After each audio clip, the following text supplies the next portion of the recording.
Hello, I'm Bunnery. I'm Brad Mower. And this is IFXtra. So, how is everyone this week? We've had a nice summery week, haven't we?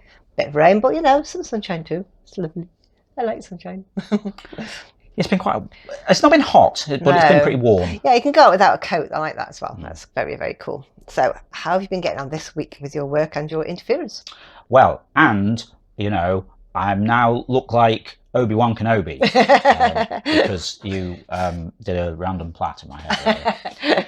So I thought I'd keep it in for this. Yeah, you know, get a bit of work done, get a bit of interference done, been sorting out kind of game mode selection and how that's going to work. In that, you know, we'll have the standard stuff, you know, I just want to draw, I just want to describe, just give me whatever's there, and challenges and things. I'm wondering if, because I've got interesting ideas for like different variations, and so I'm wondering if we need, I guess what in other games you'd call like LTMs, like limited time modes. So, you know, maybe, well, I don't know if I want to kind of say any of the things I've got planned yet in case I can't actually manage to implement it. But yeah, you know, like how we've got like recall games, like, you know, I've got some ideas for more stuff like that, but I feel like if we have all of them available all the time, stuff will just get diluted across all of it. Yeah. So maybe what we do is like have different modes that sort of pop in and out on a monthly basis or something like that. I don't know. But anyway, so I've been working on that. Cool. And yeah, looking nice. Nice. So making progress. Good news. Okay. Right, now we're going to see who won this week's awards. Pitch of the week this week goes to Heraklium for Elon Musk has another bright idea, but only in his head, calling it Space Tweet instead of SpaceX. That's genius. I love that idea. I think he should have called like Twitter Space Tweet instead of X. It would have been much better. Anyway, I like that. Brilliant. Well done, Heraklium. My favourite description this week was Knight fighting a dragon left his fireproof jacket at home by brass tacks. Yeah, that does look like a situation you don't want to find yourself in. Poor guy probably just popped out for a stroll thinking you wouldn't need it, and then suddenly, dragon. You know how it is. Nice work, brass tacks. Community pick of the week this week goes to Holy Fat One for hide Batman in your art. Oh, not only is that a very cute duckling, if you look really hard, just about see Batman. Nice work, Holy Fat. They were amazing. Awesome stuff there as always. Now we're going to see what we were talking about last week in the forums. So last week I said, have you ever had to give a speech or a presentation in front of people? How did it go? I used to hate doing that, you know, until we did these videos and the Zeitgeist quiz. I used to hate it, but now don't mind at all. So the other day at the care home where I work, we invited the mayor and all the residents' families and relations and any random people to open the grand opening of the vintage tea room in our home's garden. And I had to do a speech to welcome everyone there, tell them about the vintage tea room, which used to be our COVID pod, not used anymore for that, and invited the mayor to come up and cut the ribbon. Yeah, it went okay, I think. Well, seemed all right.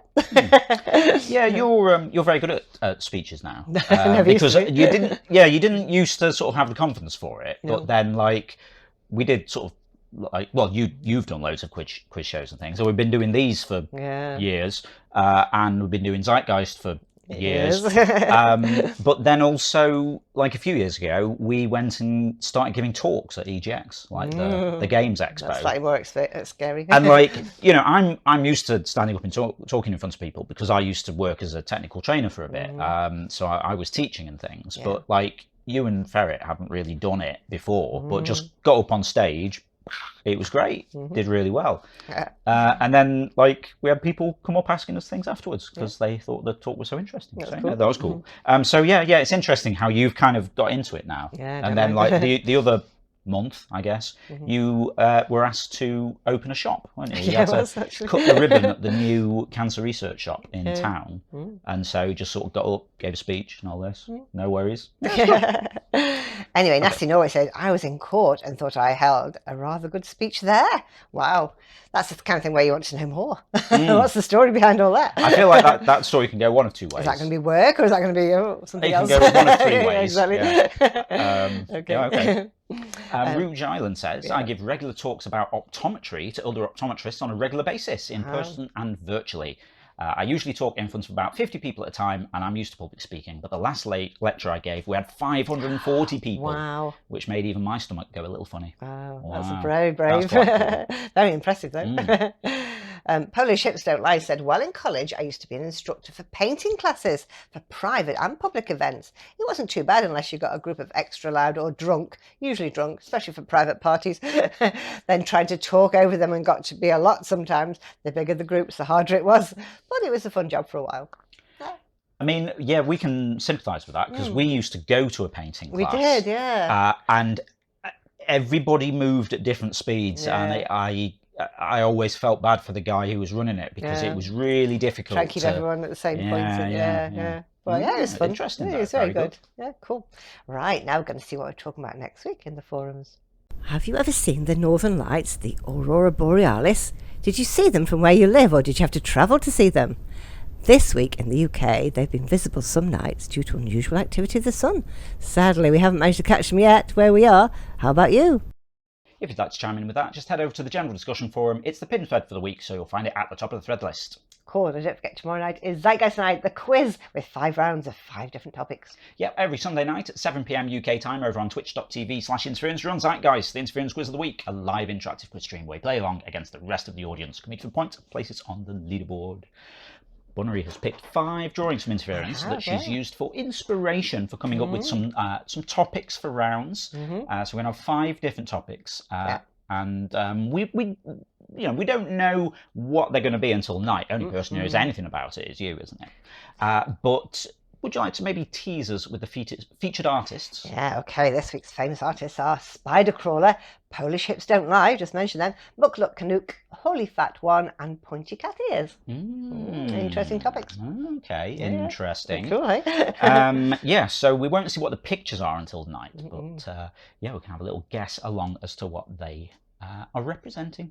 Okay, so that's what's happening tomorrow, but what happened last week? Well, last week, the winner was El Guapo with 223, and 1 point behind his second place was Ceiling Bumps with 222, and Darth with 222, and then third was Goose with 210, so those are very good scores.